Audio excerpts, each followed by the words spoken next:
Right, everyone. Well done if you're trying to do some music theory of some description. I've got students from all year groups attempting a bit of music theory. So this is just to help everyone, no matter what your year group, find their way about the music theory team. Why do I need one team for all music theory across all the different year groups? Well, it's because across all the different years, there are different people on different levels. It's very difficult to look after all of the people across all the years that want looking after year by year. Some year sevens are on a more advanced level than some year nines, for instance, and vice versa. So it helps me enormously when I'm looking after lots and lots of pupils to be able to do this in one room all together. So this is our general page, so if you want to type in anything here to ask me a question or anything about the theory, you could do. You're welcome to. Remember that when you type in anything here that I can read it and everyone else in the theory team can read it, so keep your comments nice and appropriate and positive. That would be great. But what you really need to do is to know how to access the resources and then how to have a go at it all. So the first thing is that from here you click on Files, and then Class Materials, and then let's go in the Grade 1 Theory folder. So the first thing is that there is like a sort of a workbook that takes you through all of the different topics step by step, which you could have a little look at. It's got some paragraphs and explanations of what the topics are. Oh, hang on, that's our own book. It's not that one, it is this one. Where are we? Let me just find it. Sorry. Here we are, Music Theory and Practice, Grade 1. That's the one we want. So we click on it and open it up, and there are quite a lot of pages here for you to work through. Just taking a moment to load. Page 4, I think, is the first one. There we go.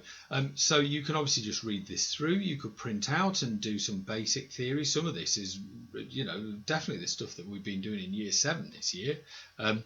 Adding in bar lines.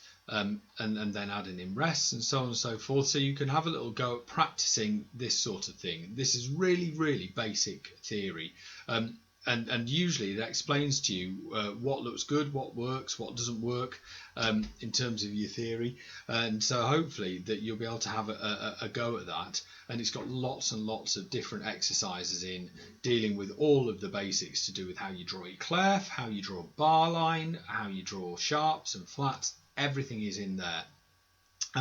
Obviously you can look at it online, but you could, if you want to, click on the dots here and you could click download, and then you could don't have to look at it online, or you could print a copy out or print certain pages out. Particularly if you're sharing a computer, the ability to be able to print some work out and to be able to do it away from the computer is obviously very important. So that's Music Theory and Practice. Have a little go at some of the bits in there. Then you could actually have a go to paper as well. How do you do that? Well, look, here's a paper. And again, it's got some questions that look very like bits in the book that I've just shown you. Again, if you click on the dots, you can click download, and then that'll take it to a separate window, and from there you can print it out. By the way, what I should also say is that when you're printing out any theory and you're having a go at it, you should always do it in pencil. Definitely an exercise to do in pencil. So that's that. So that's where you find your resources. And you'll see, if I go back into class materials again, that there's something in there for all of the different theory grades. If you're a beginner, you're starting on grade 1. If you think that your music reading is reasonably advanced and you're not sure which level to start on, but you want to have a go, then the best thing to do is just to pop something in the posts, come back here and ask a little question in here. So I'm logged in here as a student. So I'll put there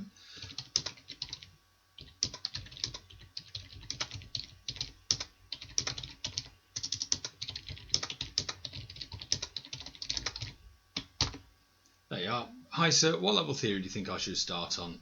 Click send, and there we go. And so I'm the test Ryedale pupil, and then when you send me that, I get a little notification saying that someone wants to contact me, and I'll try and reply as quickly as I possibly can. Okay, so that's that.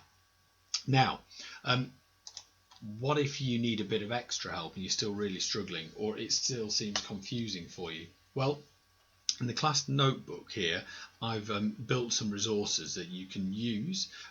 Most of them are little video guides of me on YouTube, just explaining some of the basics. I've done 4 so far, and I'm going to keep going with these until I've done a load more.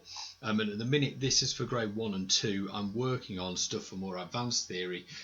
How do you find that? When you come into the notebook, you're here, and this is what the notebook will look like. Normally when you load it up, it appears straight in the welcome page. So this is normally how it starts. On the welcome page, I have put what you need in the content library, and you click on theory help, and you'll see here grade 1 and 2 theory help, and you'll get to the page. At the minute there's nothing on the page on the grade 3, 4 and 5 theory help page. I will get there with that and give you a bit of a hand, but a lot of you are reasonably good music readers already to be working at this level, so you probably need my help a little bit less. But I will post some videos there. I have done one for grade 6 though, because grade 6 theory gets very complicated, and for those students that are really advanced and want to have a go at this, there's a question there to do with harmonising, so you can have a little look at that. So that's your class notebook. Into the content library, theory help, and then you'll find your videos. In addition to that, I've also made a Quizlet set of each of the technical terms, the theory terms that you need to know for each grade. So the basic grade 1 theory terms are all here. You've got your slides. You can use all of the different tests, learn, write, flashcards, so on and so forth. And then there's a full list of all of them down here. Some of these words are really familiar with all students. Most of us know what something like F means. It means loud. Some of them are slightly trickier and might be new terms, so there's a long list of them there. From here you can find all of the other sets, and then there's something for major and minor key signatures and also time signatures as well. So that's all of the Quizlet sets to do with theory that you might want to need are all at the top of the room as well. So let's say that you've found a paper and that you've downloaded it and printed it out and you've had a go at it and you've completed the whole paper. What do you do then? Well, this is what you do. You click in assignments, and I've given you the opportunity to hand in your paper, and I'm going to show you how that works. So this is for anyone who's doing a grade 1, 2, 3, 4 or 5 paper. And please do this when you've completed the entire thing. Don't hand it in to me bit by bit, because the system can't handle that. So if it takes you a few weeks and you wanted to be patient and do a question at a time and then get there slowly, that's fine. If you get super stuck and you want a hand and you've got halfway through a question you can't do it, at that point just take a photo of it and email it me. But for this is for handing in a complete paper. I've done this with some of my year 9s, and the handing in and the marking of this has worked really well, so I'm really pleased with it. So you click in here, and then you'll see my instructions. Only hand in complete papers. Take a photo holding the phone or tablet portrait way. So I need to see the piece of paper portrait. Don't do it landscape because I can't read it. Also, if it's blurry, then it's quite hard for me to mark. What you then do is you click on Add Work here, and I've done an example of one. If you've saved your photos to your OneDrive, you should be able to get to it through there. I'm uploading it from my computer, so I click on there. I've saved it on my desktop, and for now I've just done one page, but here you might have 3 or 4 or 5 photos to send to me. Click it in and it uploads, and then click Done. And there it is. And if I click on it, I can see it. There you go. It's a little bit blurry, but I can see that well enough to be able to mark that. I know that that says 3, 4, 2, 4, 3, 4. I've drawn a crotchet rest there, a quaver rest there, and I've circled the right notes. If I'm honest with you, I probably should have taken a better quality photo, and I probably should have uploaded it with a better quality photo size as well. I think I clicked this in on my, I'm an Apple person, I clicked this in using the small photo size. If you can upload it using a larger photo size, that'll help me read it better. But I can just about manage with that. So that's my photo. Once you've got them all in, it'll list them all down there. And what you then do once you've got them all in is you click Hand in the corner. If you don't click Hand in the corner, I don't know that you've finished the work, and therefore I then can't mark it.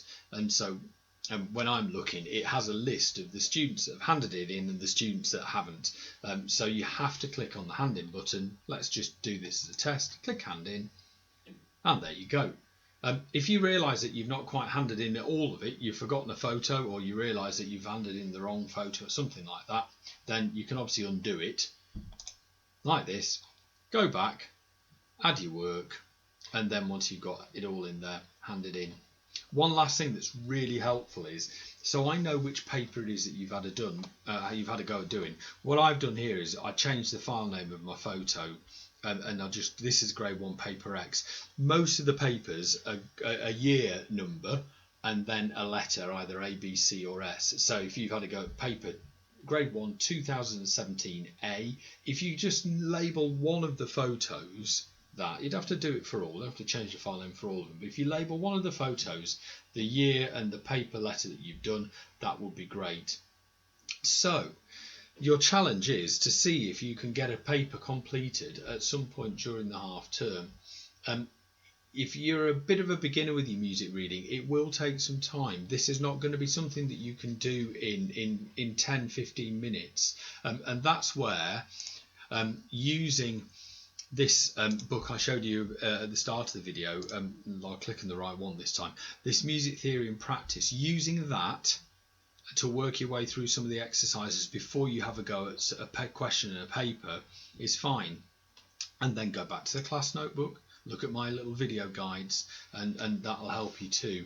So this is how you work your way round the theory team, and how you join in with some music theory. This challenge is open basically to everyone in year 7, everyone in year 8, and well, all my GCSE classes as well. You can send on the link to join this room to any student in the school, I don't mind, who wants to have a go. And here I've got myself back there to my grade 1 page, and you can listen to more of my scintillating voice explaining you, talking you through basics of reading notes. So far, time signatures, bar lines and rests. I'm trying what else we've got here. Accidentals. Yep, there we are. So that's sharps, flats and naturals. And then semitones, tones and major scales. Those are the ones I've done so far. Further ones will come. So that's what I'm hoping for there. Best of luck with it all. I'll try and deal with any questions that come my way about music theory, and I'll try and get back to you as quickly as possible. So that would be really great to get lots of students having a go at their music theory. Thanks everyone.